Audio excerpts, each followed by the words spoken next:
ओम शांति। आज दिनांक 29 अप्रैल 2022 बाबा ने महावाक्य में हम बच्चों को जो वरदान दिया, वरदान का मनन कर उसका स्वरूप बनेंगे। बाबा वरदान में बोले, अपने देवताई संस्कारों को इमर्ज कर दिव्यता का अनुभव करने वाले व्यर्थ से इनोसेंट अविद्या स्वरूप भव।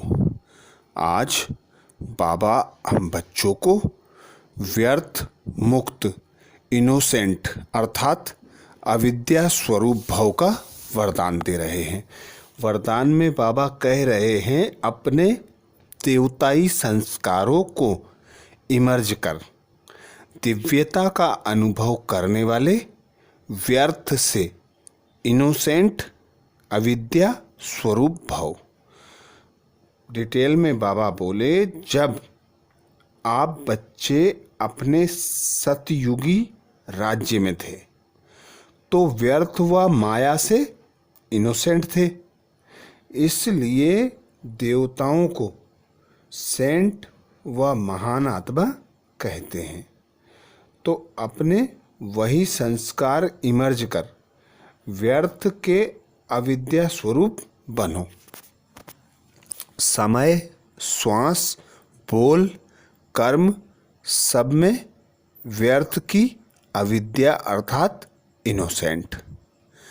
अर्थात आज बाबा हम बच्चों को सब व्यर्थों से इनोसेंट होने की श्रीमत दे रहे हैं कि तुम बच्चे जब अपने आदि स्वरूप को स्मृति में रखते हो, आदि स्वरूप के जो संस्कार हैं, जो रीति हैं, जो रहन सहन हैं, जो बोल हैं, जो कर्म हैं, उन्हें स्मृति में रखते हो तो तुम इस पुरानी दुनिया से इनोसेंट अर्थात अविद्या हो जाते हो।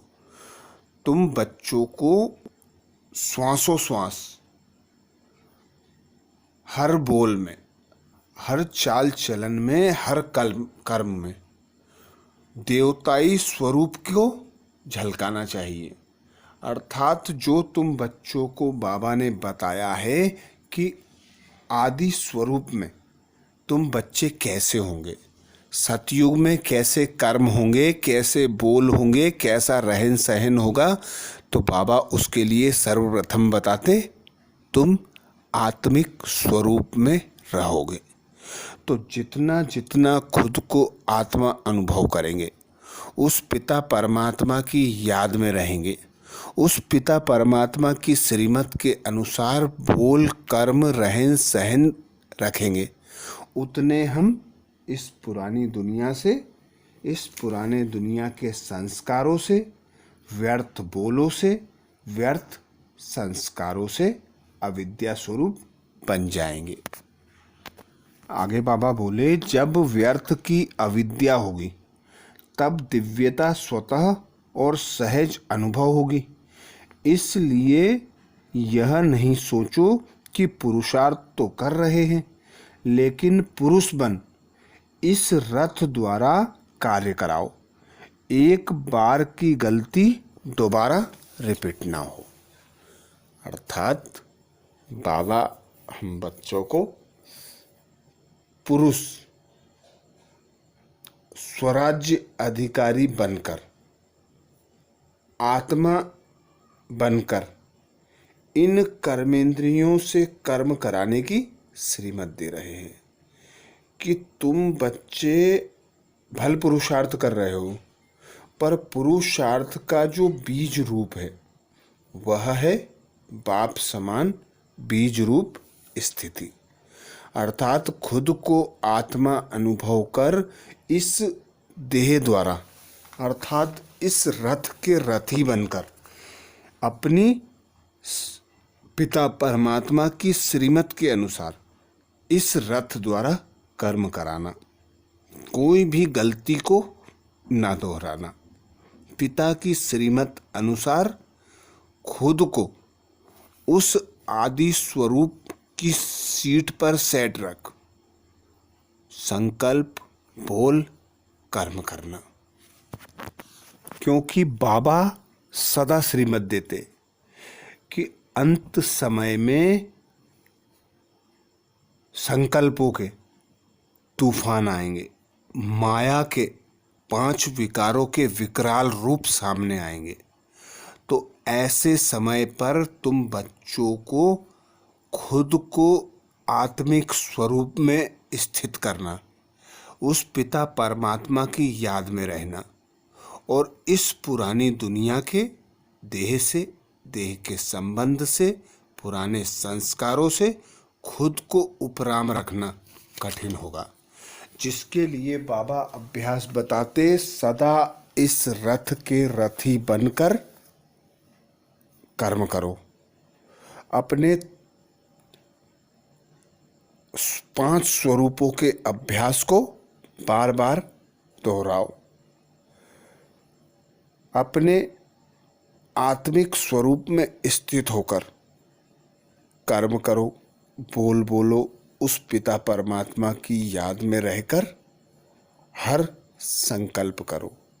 यदि व्यर्थ का तूफान आता है तो उन्हें समर्थ की ओर मोड़ दो, अर्थात उस पिता परमात्मा के ज्ञान का मनन चिंतन करो, उस पिता परमात्मा की श्रीमत के अनुसार कर्म करो, अपने आदि स्वरूप को, अपने अनादि स्वरूप को इमर्ज करो।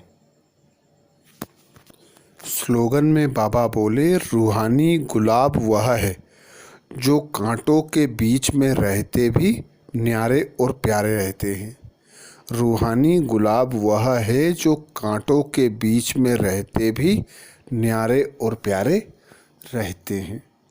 अर्थात इस पुरानी दुनिया में ब्राह्मण बच्चे पुरानी संबंध में आते हैं, पुराने संस्कारों में अपने संस्कार स्वभाव को कायम रखते हैं, जिसके लिए बाबा सदा श्रीमत देते हैं। व्यर्थ को देखते हुए नहीं देखना है, सर्व आत्माओं के संस्कारों का, स्वभाव का हम पर प्रभाव ना आए, इसके लिए सदा आकारी, साकारी और निराकारी स्वरूप का अभ्यास करते रहो। जब कर्म करना है, इन कर्मेंद्रियों का आधार लिया और कर्म होते ही न्यारे और प्यारे बन गए। तो बाबा कहते, जो बच्चे रूहानी गुलाब हैं वे इस पुरानी दुनिया से, अर्थात कांटों के जंगल में न्यारे और प्यारे रहते हैं। आज बाबा ने महावाक्य में हम बच्चों को जो सार सुनाया, सार का मनन करेंगे।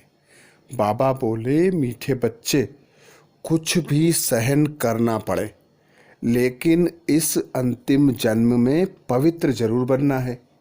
बाप को पवित्रता की ही मदद चाहिए। मीठे बच्चे, कुछ भी सहन करना पड़े लेकिन इस अंतिम जन्म में पवित्र जरूर बनना है। बाप को पवित्रता की ही मदद चाहिए। प्रश्न किया बाबा ने, अंतिम दृश्य कौन सा होगा जिसे समझने के लिए एक अच्छी विशाल बुद्धि चाहिए? अंतिम दृश्य कौन सा होगा जिसे समझने के लिए विशाल बुद्धि चाहिए? उत्तर में बाबा बोले, अंतिम दृश्य सबके वापिस जाने का है। कहा जाता है, राम गयो रावण गयो, फिर कछु भी नाही, सपने जैसा संसार। तो बाबा कहते कि राम और रावण चले गए, सब संसार सपने जैसा है। बाकी सृष्टि की सफाई करने वाले, नई दुनिया की तैयारी करने वाले थोड़े बचेंगे। हम भी जाएंगे, फिर जहाँ जीत वहाँ जन्म होगा। भारत में ही जीत होगी, बाकी सब खलास हो जाएंगे। राजाएं आदि जो धनवान होंगे वह बचेंगे। जिसके पास हमारा जन्म होगा, फिर हम सृष्टि के मालिक बनेंगे। यह समझने के लिए विशाल बुद्धि चाहिए। गीत सुनाया बाबा ने, नयनहीन को राह दिखाओ, नयनहीन को राह दिखाओ। धारणा के लिए मुख्य सार में बाबा बोले, पहला पॉइंट, अब नाटक पूरा हो रहा है, वापस घर चलना है, इसलिए पावन जरूर बनना है। कोई भी देहधारी को याद नहीं करना है। अब नाटक पूरा हो रहा है, वापस घर चलना है, इसलिए पावन जरूर बनना है। कोई भी देहधारी को याद नहीं करना है। दूसरा पॉइंट बाबा बोले, बाप से बल लेकर इस अंतिम जन्म में स्त्री पुरुष साथ रहते भी पवित्र बनकर दिखाना है। बेहद का बाप मिला है तो जरूर उसकी श्रीमत पर चलना है। बाप से बल लेकर इस अंतिम जन्म में स्त्री पुरुष साथ रहते भी पवित्र बनकर दिखाना है। बेहद का बाप मिला है तो उसकी श्रीमत पर जरूर चलना है। अच्छा, ओम शांति।